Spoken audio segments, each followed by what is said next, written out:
मुख्यमंत्री आवास का घेराव करने के लिए जा रहे हैं। जेपी गोलंबर पे पुलिस के द्वारा कड़ी व्यवस्था की गई थी, लेकिन उस बैरिकेड को तोड़ते हुए छात्र युवाओं का काफिला डाक बंगला चौराहा पहुंच चुका है,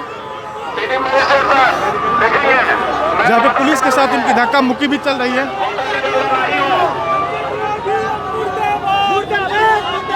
सरकार रोकने का काम कर रही है, हम लोग आगे बढ़ेंगे, हम लोग पीछे नहीं हटने वाले हैं। आज परीक्षा रोका गया है, बीपीएससी के छात्र जो है री एग्जाम का मांग कर रहे हैं उसको भी रोका गया है और छात्रों को भी रोका जा रहा है। तो इससे हम लोग डरने वाले नहीं हैं। हम लोग नीतीश कुमार के सत्ता को जो है हिला के रख देंगे।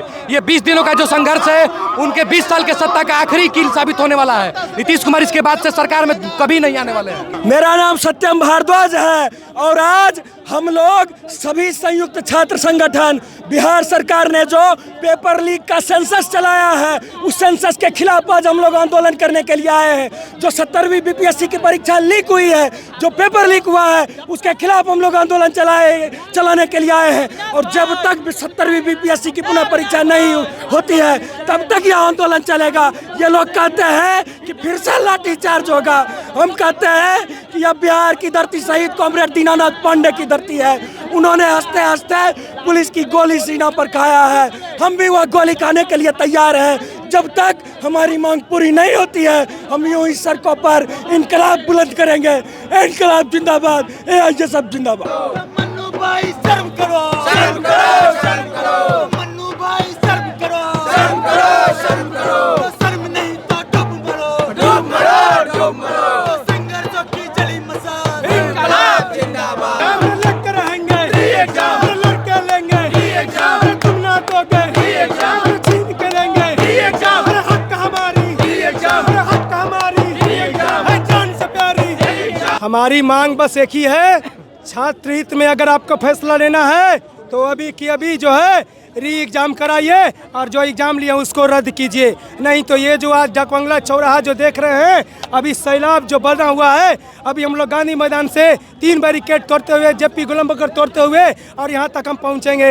हमारी धैर्य का परीक्षा लेना बंद करो नीतीश कुमार, नहीं तो ये छात्र है जब ये उग्र होते हैं तो जिस तरीके से पढ़ाई करके आईएएस बनने की खौफ रखते हैं और आईएएस बन के दिखाते हैं, समाज में सेवा करते हैं, उसी तरीके से पढ़ाई लड़ाई के साथ साथ अपने हकूक की लड़ाई भी लड़ना जानते हैं। इसलिए आपके माध्यम से कहना चाहते हैं, नीतीश कुमार कान खोल के सुन लो, तुम जो ऐलान किए हो कि 4 तारीख को एग्जाम लेंगे, वो एग्जाम तुम्हारा धोखा है, छलावा है और छात्र विरोधी है। इसलिए तुम ये एग्जाम को री एग्जाम करो और इस एग्जाम को रद्द करो। मेरा नाम महेश रजकुआम, पेशे से वकील है, पटना में प्रैक्टिस करते हैं। धन्यवाद। कि बीपीएससी के परीक्षा में जो धांधली हुई है उसका पूर्ण रूप से जांच हो और उसमें जो भी दोषी पाए जाते हैं उनको सख्त सजा मिले, ताकि वो जो पेपर लीक का जो उनके अंदर मनोबल बढ़ा हुआ है ना बिहार में, वो कम हो और साथ साथ री एग्जाम हो, ताकि सभी के साथ एक क्वेश्चन मिले और वो पूरी स्पष्टता के साथ एग्जाम दे सके। हमारे यही मांगों के साथ हम तीसरी बार सड़क पर उतरे और आपने देखा होगा कि लगातार 2 बार पुलिस ने कितनी बर्बरता के साथ छात्राओं पर लाठी चलाई है और आज तीसरी बार हम उतरे हैं। फिर भी आज प्रशासन पूरी तरीके से तैयार है कि अगर छात्र कुछ ऐसा करते हैं तो हम उन पर लाठी चार्ज करेंगे, उन पर वाटर कैनन चलाएंगे। तो हम उपद्रवित हो रहे हैं, हम तो छात्र हैं ना, हम शांतिपूर्ण, आप देख रहे होंगे, हम नारे लगा रहे हैं, अपनी बातों को रखने की कोशिश कर रहे हैं। लेकिन सरकार छिपना चाह रही है बीपीएससी के चोले में कि बीपीएससी एक स्वतंत्र कंपनी है, हम इसमें हस्तक्षेप नहीं करेंगे। अरे भाई, हम तो वोट आपको दे रहे हैं ना, हमने आपको वोट के चुन के लाया है। तो ये इतनी बड़ी राजधानी में 15 दिन से प्रोटेस्ट हो रहा है, एक छात्र सुसाइड कर ले रहा है, लेकिन मुख्यमंत्री की तरफ से एक बयान नहीं आ रहा है। ये आपकी असंवेदनशीलता को दिखाता है कि आप छात्रों के प्रति, शिक्षा के प्रति कितने सजग हैं और किस तरीके से आप छात्रों पे लाठीचार्ज करवा रहे हैं। और ये साफ तौर पे दिखा रहा है कि एग्जाम में धांधली हुई है। अगर धांधली नहीं हुई होती तो आनन फानन में 4 तारीख को री एग्जाम नहीं होता सिर्फ एक सेंटर का। लेकिन यहाँ पे कई छात्र मौजूद है अलग अलग सेंटर्स पे, जिन्होंने देखा है किसी को पेपर नहीं मिला, किसी को आधे घंटे पेपर लीक मिल रहा है, किसी को एंट्री नहीं मिली। तो ये साफ तौर पर दर्शाता है कि एग्जाम में पेपर लीक हुआ है और अगर पेपर लीक हुआ है तो आपको री एग्जाम करना ही होगा। मेरा मनीषा नाम हुआ, आयशा से हैं और हम लोग जो अभी 70वीं बीपीएससी का जो जिस तरीके से पेपर लीक हुआ बापू सभागार में, तो वहाँ पे री एग्ज़ाम लिया जा रहा है। तो ये अलग अलग जो री एग्ज़ाम ले रहे हैं, तो हम लोग का मांग है कि पूरे स्टूडेंट का जो है एक साथ एग्ज़ाम हो बीपीएससी का, यही परीक्षा का एक एग्ज़ाम होना चाहिए इसके लिए। और आए दिन ये आम बात नहीं है कि ये बीपीएससी का ही है। आप देखिए कि नीट का एग्ज़ाम मतलब पेपर लीक हो जाता है, हो गया है, बिहार पुलिस का हो जा रहा है, हर एग्ज़ाम का जो है पेपर लीक हो जा रहा है। तो इसको लेके हम लोग और प्रोटेस्ट करने, सीएम आवास को घेराव करने के लिए हम लोग आगे बढ़ रहे थे। डाक बांग्ला के पास हम लोग का बैरिकेडिंग के पास रोक दिया और हम लोग का डेलीगेशन जाएगी अभी मिलने के लिए। लेकिन हम लोग का जो मांग है कि पिछले 15-17 दिन से जो बच्चे गर्दनी बाग में अनशन पर बैठे हुए हैं, उनकी स्थिति खराब हो रही है। इसके बाद इसी एग्ज़ाम के मतलब इतने टॉप 10 में स्टूडेंट आते थे, सोनू जो अपने आप में सुसाइड कर ली। तो ये एक सोनू की बात नहीं है, पटना में कितना घर से कितना पैसा जोड़ बटो के यहाँ पर बच्चा पढ़ता है, और उसकी स्थिति जब इस तरीके से बीपीएससी में पेपर अन्य एग्जाम में पेपर लीक होगी तो उसकी क्या मानसिक स्थिति रह जाएगी। तो यही हम लोगों का मांग है। हम लोग कह देना चाहते हैं कि जब तक बीपीएससी पीटी एग्जाम रद्द नहीं होगा, जब तक बीपीएससी पीटी एग्जाम को पुनः लेने की अविलंब तारीख घोषित नहीं होगी, हम लोग का मांग जायज रहेगा, हम लोग का मांग जारी रहेगा, आंदोलन जारी रहेगा। लगातार आप देख रहे हैं कि एनसीबी कहते हैं एनआरसीबी की रिपोर्ट जो है उसमें 13,000 से ज्यादा अभ्यर्थी जो है वो आत्महत्या कर लिए हैं। आप देख लीजिए पटना जैसे महानगर में बच्चे आते हैं, अपनी रोजमर्रा की जो बेरोजगारी से लेकर करके नौकरी तक का जो सफर है उसमें देख लीजिए कितनी महंगाई में कैसे वो भरण पोषण करते हैं। और ऐसे में सोनू जो है आत्महत्या कर लिए हैं, और आत्महत्या करने के बाद भी ये सरकार अपनी मौन जो है, अपनी जो चुप्पी है वो नहीं तोड़ रही है।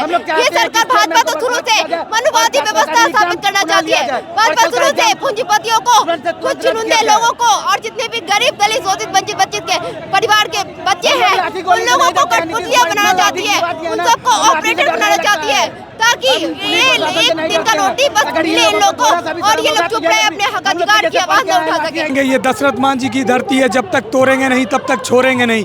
जिस तरह से अभ्यर्थी 17 दिनों से आंदोलन पे बैठे हुए हैं और ये निकम्मी सरकार ये सोच रही है कि इनके हक अधिकार को कुचल दिया जाएगा, तो ये भरम में जी रहे हैं। इनको मालूम होगा कि 74 का आंदोलन उन छात्रों का ही आंदोलन था, उसी आंदोलन के ये उपज मुख्यमंत्री भी हैं, और आज उनके दर्द को वो समझ नहीं रहे हैं। आज हम लोग शांतिपूर्ण आंदोलन किए हैं। अगर जल्दी छात्र अभ्यर्थियों के री एग्ज़ाम का डेट नहीं जारी करते हैं और अभ्यर्थियों की जो डिमांड है उसको पूरा नहीं करते हैं, तो हम तमाम छात्र संगठन जो संयुक्त छात्र संगठन है वो आर पार की लड़ाई लड़ने के लिए हम लोग तैयार हैं।